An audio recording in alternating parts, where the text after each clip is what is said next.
Fabiano Lana fez um bom texto que aborda problemas reais que existem no país, além do, assim, problemas da política ideológica e eleitoral. O processo de impeachment de Dilma, aberto há exatos 10 anos, salvou o PT do colapso. Ele tá falando assim, eu quero o impeachment, foi bom o PT. Se não fosse impeachment, o PT tinha acabado. Isso foi, como assim? Em muitos aspectos, o impeachment de Dilma, aberto dia 17 de abril de 2016, foi um processo necessário para o Brasil. O país tinha contraído uma espécie de infecção generalizada grave, acho que é o que está acontecendo agora. O termômetro eram todos os seus índices a partir de 2015. Recessão, inflação, aumento do desemprego, paralisia nas grandes obras, fim dos financiamentos, falência, quebradeira. A economia não vai bem, né, no momento atual também. Isso tudo em paralelo a uma crise política na qual o presidente tinha perdido completamente o controle do Congresso e lançava suas pautas bombas capitaneadas pelo presidente da Câmara, o Eduardo Cunha.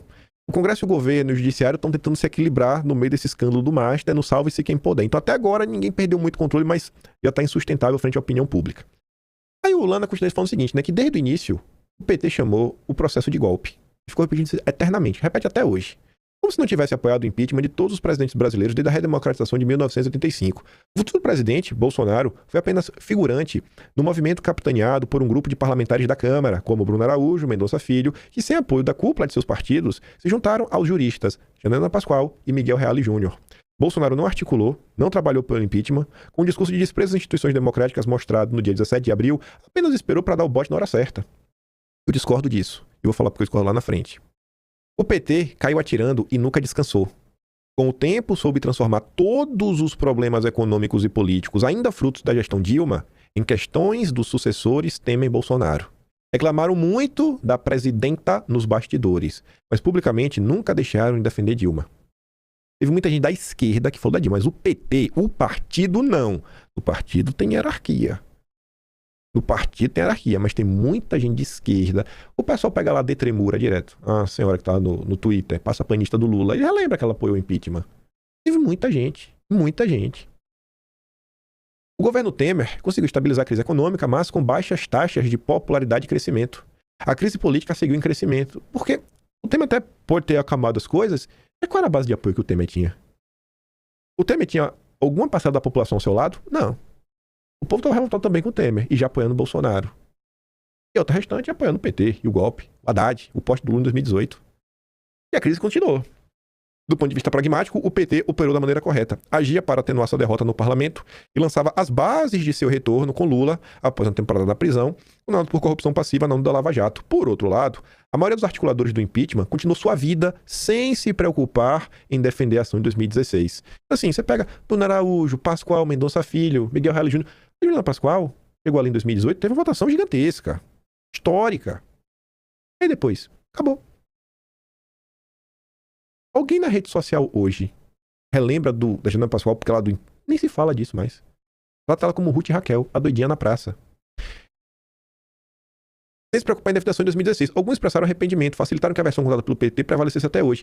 Mais do que ajudar o Lula, na história como um todo, né, no embate político, se você não tem uma narrativa e você consegue contar a sua história e fazer com que as pessoas entendam a sua história. E uma história, ela não pode ser contada apenas uma vez. Você tem que contar, relembrar, e em diversos momentos tá relembrando de novo. E depois aparecem episódios que vale a pena contar de novo. E depois pessoas vão dar entrevistas, elas relembram a história mais uma vez, e contam, e repete, e repete, e repete, e repete, e repete, e repete, até essa história se tornar senso comum. Até a história se tornar senso comum. Bolsonaro chegou onde chegou, não foi só porque... Não é que Bolsonaro não tirou o proveito do impeachment, é que eu vou falar.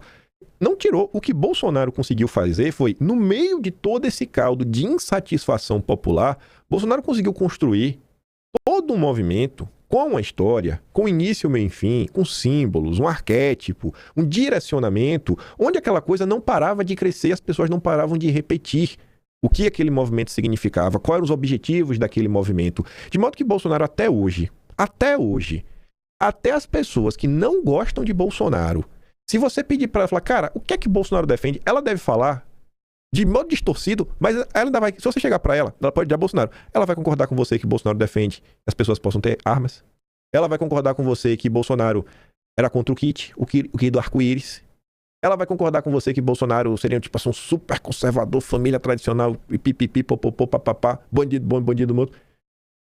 Eles podem até falar, não, foi eleitoreiro, foi isso, aquilo outro, mas vão falar, cara, o Bolsonaro baixou impostos. Foi uma construção feita dia após dia, repetindo, sabendo contar uma história.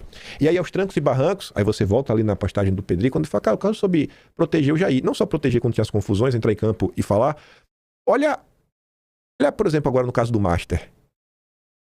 O que é que o Daniel Vorcaro fala de Bolsonaro dos bastidores? Que é um safado, é um idiota, é isso, falando da gente aqui, reclamando lá pro Ciro Nogueira, se eu não tô enganado. Não, quero contar a namorada dele. A namorada dele. E o Bolsonaro fez uma postagem denunciando lá a questão da Caixa. Mas quem que toma conta das redes sociais de Bolsonaro? Era o Carlos.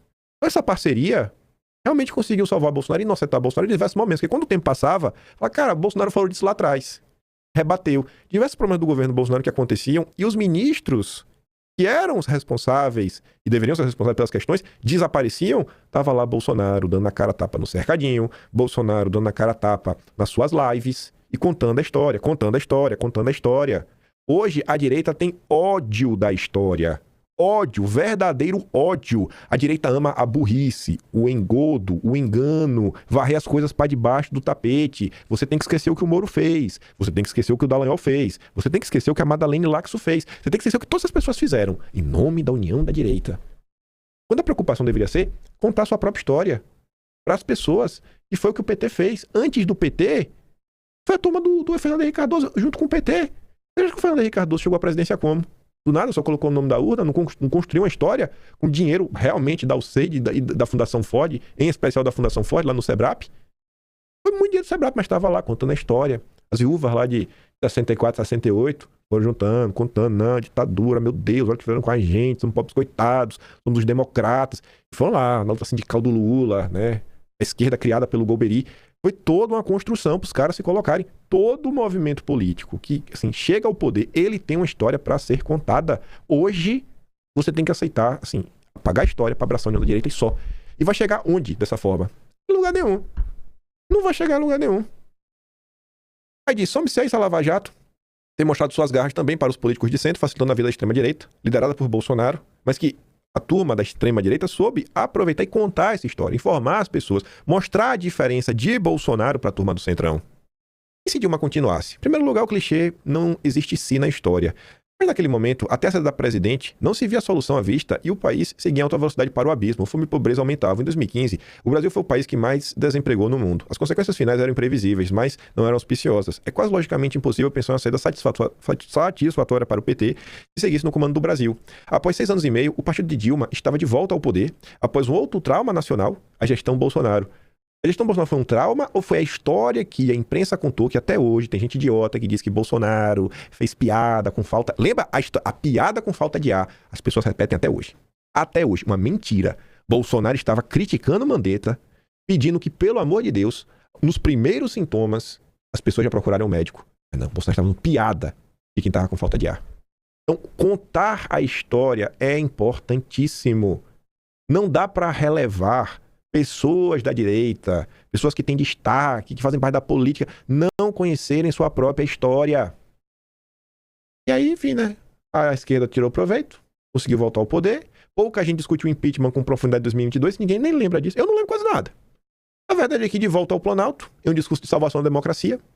Lula conseguiu convencer a maioria do eleitorado de que os graves problemas do país que voltava a governar não tinham a ver com seu partido.